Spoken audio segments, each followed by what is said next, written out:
అంటే నేను పక్కా టాప్ 5 లోనే ఉంటాను అని. ఈవెన్ నేను కూడా అంతే, టాప్ 5 లో పక్కా ఉంటాను అనే ధీమాతోనే ఉన్నాను. బట్ ఒకేసారి నేను ఎలిమినేట్ అయిపోయే వరకు నేనే తీసుకోలేకపోయాను. బట్ తర్వాత ఇంకా ఓకే అని యాక్సెప్ట్ చేశాను. సో అంటే గేమ్ గురించే మీరు హెయిర్ లోపలికి వెళ్ళిన తర్వాత హెయిర్ కట్ చేసుకున్నారు చాలా తక్కువ డేస్ లోనే, అంత ఎఫర్ట్స్ పెట్టి ప్రతి గేమ్ లో రీతు ఎక్కడ గేమ్ గురించి హెయిర్ కట్ అదే మనిషి కోసం చేసుకున్నారు. సో ఏదైనా బిగ్ బాస్ కోసమే చేసుకున్నారు కదా మీరు. యా, సో అయితే ఇంత ఎక్కడ గేమ్ లో కూడా మీరు చీటింగ్ చేసినా ఇంకొకటి చేసినా గేమ్ ఎప్పుడు లూజ్ అవ్వలేదు. సో గేమ్ కోసం 100% ఆడారు కదా. సో మీకన్నా గేమ్ ఆడిన వాళ్ళు చాలా మంది ఉన్నారు అక్కడ. సో వాళ్ళు ఎవరు రాకుండా మీరు రావడానికి రీజన్ అంటే ఏం చెప్తారు? I have no idea.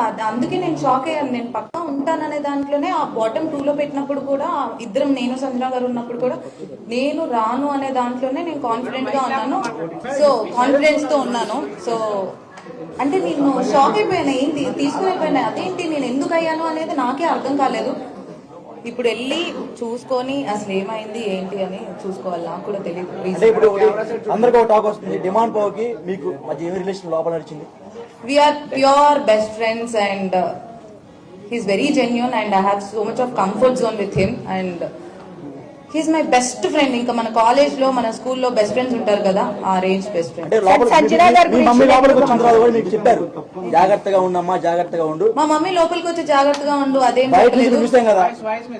Game బాగా ఆడు అని చెప్పారు. వాయిస్ నోట్ లో చెప్పారు. వాయిస్ నోట్ లో చెప్పారు కానీ లోపల నాకు తెలుసు కదా, అంటే నా గేమ్ నేనే ఆడుతున్నాను, ఎందుకు అలా నా గేమ్ నేను ఆడట్లేదు అని అనిపించింది అనేది నాకు ఇంకా తెలియదు. నా గేమ్ నేను ఆడాను, వాడి గేమ్ వాడు ఆడాడు. సపోర్ట్ లేకుండా హౌస్ లో ఎవ్వరూ లేరు. అలా వాడు నాకు సపోర్ట్ చేశాడు, నేను వాడికి సపోర్ట్ చేశాను. కాకపోతే అది